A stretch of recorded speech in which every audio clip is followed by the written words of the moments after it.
भगवान शिव ने माता पार्वती जी को उनके पूर्व जन्म का स्मरण कराने के उद्देश्य से इस व्रत के महात्म्य की कथा कही थी। श्री भोले शंकर बोले, हे गौरी, पर्वतराज हिमालय पर स्थित गंगा के तट पर तुमने अपनी बाल्यावस्था में 12 वर्षों तक अधोमुखी होकर घोर तप किया था। इतनी अवधि तुमने अन्न न खाकर पेड़ों के सूखे पत्ते चबाकर व्यतीत किए।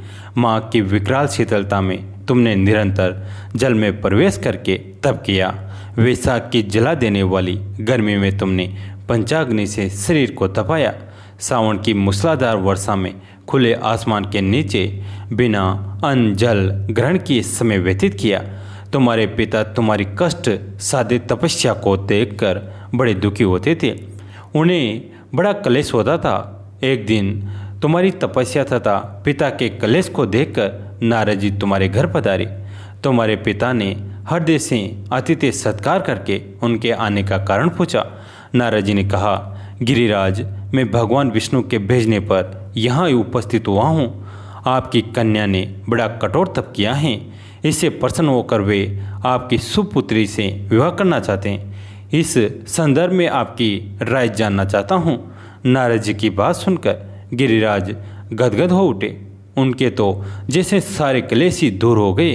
प्रसन्नचित होकर वे बोले, श्रीमान, यदि स्वयं विष्णु मेरी कन्या का वरण करना चाहते हैं तो भला मुझे क्या आपत्ति हो सकती है। वे तो साक्षात ब्रह्मा हैं, मैं महर्षि। यह तो हर पिता की इच्छा होती है कि उसकी पुत्री सुख संपदा से युक्त पति के घर की लक्ष्मी बने। पिता की सार्थकता इसी में है कि पति के घर जाकर उसकी पुत्री पिता के घर से अधिक सुखी रहे। तुम्हारे पिता की स्वीकृति पाकर नारद जी विष्णु के पास गए और उनसे तुम्हारे ब्याह के निश्चित होने का समाचार सुनाया। मगर इस विवाह संबंध की बात जब तुम्हारे कान में पड़ी तो तुम्हारे दुख का ठिकाना न रहा। तुम्हारी एक सखी ने तुम्हारी इस मानसिक दशा को समझ लिया और उसने तुमसे उस विक्षिप्तता का कारण जानना चाहा। तब तुमने बताया, मैंने सच्चे हृदय से भगवान शिव शंकर का वरण किया है, किंतु मेरे पिता ने मेरा विवाह विष्णु जी से निश्चित कर दिया है। मैं विचित्र धर्म संकट में हूँ, अब क्या करूँ। प्राण छोड़ देने के अतिरिक्त अब कोई भी उपाय शेष नहीं बचा है। तुम्हारी सखी बड़ी ही समझदार और सूझबूझ वाली थी। उसने कहा, सखी, प्राण त्यागने का इसमें कारण ही क्या है। संकट के मौके पर धैर्य से काम लेना चाहिए। नारी के जीवन की सार्थकता इसी में है कि पति रूप में हृदय से जिसे एक बार स्वीकार कर लिया, जीवन पर्यंत उसी से निर्वाह करे। सच्ची आस्था और एक निष्ठा के समक्ष तो ईश्वर को भी समर्पण करना पड़ता है। मैं तुम्हें घनघोर जंगल में ले चलती हूँ, जो साधना स्थली भी हो और जहाँ तुम्हारे पिता तुम्हें खोज भी न पाए। वहाँ तुम साधना में लीन हो जाना। मुझे विश्वास है कि ईश्वर अवश्य ही तुम्हारी सहायता करेंगे। तुमने ऐसा ही किया। तुम्हारे पिता तुम्हें घर पर न पाकर बड़े दुखी तथा चिंतित हुए। वे सोचने लगे कि तुम जाने कहाँ चली गई हो। मैं विष्णु जी से उसका विवाह करने का प्रण कर चुका हूँ। यदि भगवान विष्णु बारात लेकर आ गए और कन्या घर पर न हुई तो बड़ा अपमान होगा। मैं तो कहीं मुँह दिखाने के योग्य भी नहीं रहूँगा। यही सब सोचकर गिरिराज ने जोर शोर से तुम्हारी खोज शुरू करवा दी।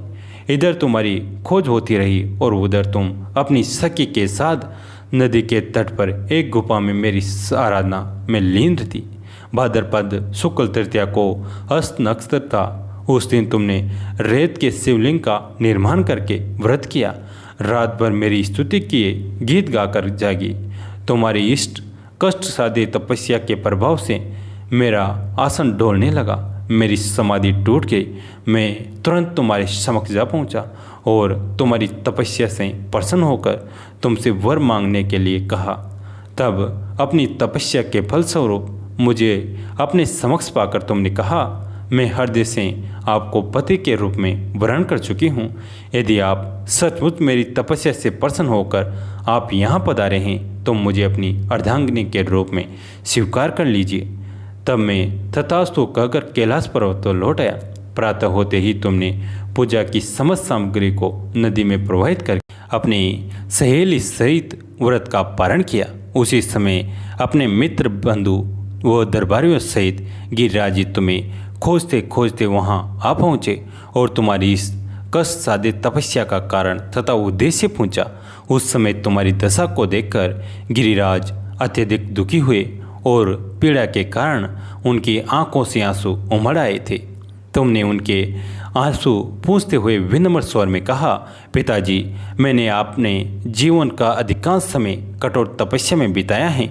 मेरी इस तपस्या का उद्देश्य केवल यही था कि मैं महादेव को पति के रूप में पाना चाहती थी। आज मैं अपनी तपस्या की कसौटी पर खरी उतर चुकी हूँ। आप क्योंकि विष्णु जी से मेरा विवाह करने का निर्णय ले चुके थे, इसलिए मैं अपने आराध्य की खोज में घर छोड़कर चली आई। अब मैं आपके साथ इसी शर्त पर घर जाऊंगी कि आप मेरा विवाह विष्णु जी से न करके महादेव जी से करेंगे। गिरिराज जी मान गए और तुम्हें घर ले गए। कुछ समय के पश्चात शास्त्रोक्त विधि विधान पूर्वक उन्होंने हम दोनों को विवाह सूत्र में बांध दिया।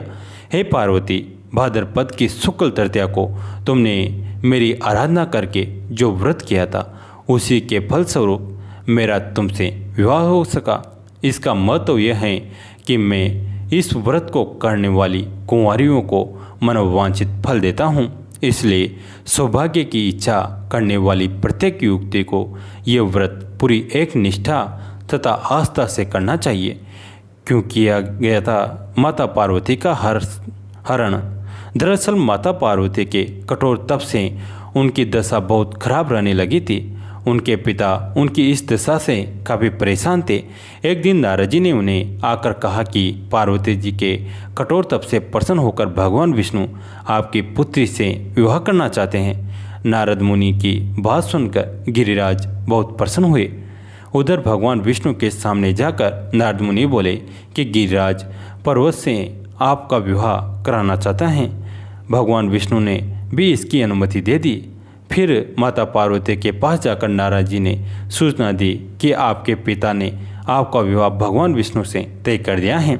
यह सुनकर पार्वती बहुत निराश हुई। उन्होंने अपनी सखियों से अनुरोध कर उसे किसी एकांत गुप्त स्थान पर ले जाने को कहा। माता पार्वती की इच्छा अनुसार उनके पिता गिरिराज की नज़रों से बचाकर उनकी सखियाँ माता पार्वती को घने सुनसान जंगल में स्थित एक गुफा में छोड़ आए। यही रहकर उन्होंने भगवान शिव को पति रूप में पाने के लिए कठोर तप शुरू किया, जिसके लिए उन्होंने रेत के शिवलिंग की स्थापना की। संयोग से अस्त नक्षत्र व में भाद्र शुक्ल तृतीया का वह दिन था जब माता पार्वती ने शिवलिंग की स्थापना की। इस दिन निर्जला उपवास रखते हुए उन्होंने रात्रि में जागरण भी किया। उनके कठोर तप से भगवान शिव प्रसन्न हुए। माता पार्वती को उनकी मनोकामना पूर्ण होने का वरदान दिया। अगले दिन अपनी सखी के साथ माता पार्वती ने व्रत का पारण किया और समस्त पूजा सामग्री को गंगा नदी में प्रवाहित कर दिया। उधर माता पार्वती के पिता अपनी भगवान विष्णु से पार्वती के विवाह का वचन दिए जाने के पश्चात पुत्री के अकस्मात घर छोड़ देने से व्याकुल थे। पार्वती को तलाशते तलाशते वे उस स्थान पर आ पहुँचे। इसके पश्चात माँ पार्वती ने उन्हें अपने घर छोड़ देने का कारण बताया और भगवान शिव से विवाह करने के लिए अपने संकल्प और शिव द्वारा मिले वरदान के बारे में बताया। तब पिता गिरिराज भगवान विष्णु से क्षमा मांगते हुए भगवान शिव से अपनी पुत्री के विवाह की को राजी हुए। दोस्तों, कैसी लगी है कहानी कमेंट में ज़रूर बताएं। अगर अच्छी लगी है तो अपने दोस्तों के साथ, फैमिली के साथ शेयर जरूर करें। कहानी अंत तक सुनने के लिए आप सभी का धन्यवाद।